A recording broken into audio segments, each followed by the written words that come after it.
চৰকাৰে আমাক শান্তিপূৰ্ণভাৱে পুনৰ সংস্থাপন দিব নালাগিব, নহ'লে আমি মিয়া সাহিত্য শাসনৰ দাবী উঠাম আৰু মিয়ালেণ্ড বুলিও দাবী কৰিম। আমি বড়ো মানুহে যদি 1932 পৰা বড়ো আন্দোলন কৰি 35 লাখ মানুহে বড়োলেণ্ড দাবী কৰিব পাৰে, তেনেহ'লে 1,40 লাখ মিয়া মানুহে মিয়ালেণ্ডো দাবী কৰিব পাৰে।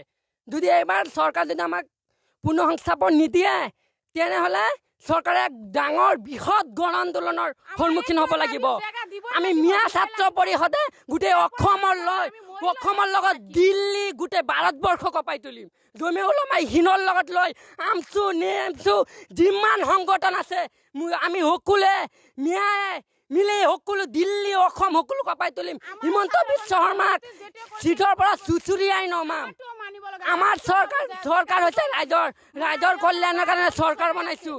বিদ্যাপুৰ টাউনখন এনে গঠন হোৱা নাইতো। 50 বছৰত এখন সভ্যতা গঠন হৈছে।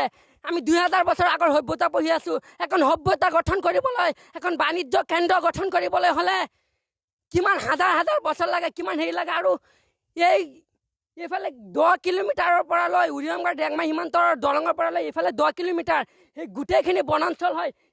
এইফালে আমাৰ পঞ্চায়তত 36 গাঁও আছে, তাৰ ভিতৰত 2খন গাঁও বনাঞ্চল হয়। বাকী গাঁও কি হ'ল? বাকী গাঁও বনাঞ্চল নহয় নেকি? তাত আদিবাসী বড়ো মানুহ থাকে নেকি?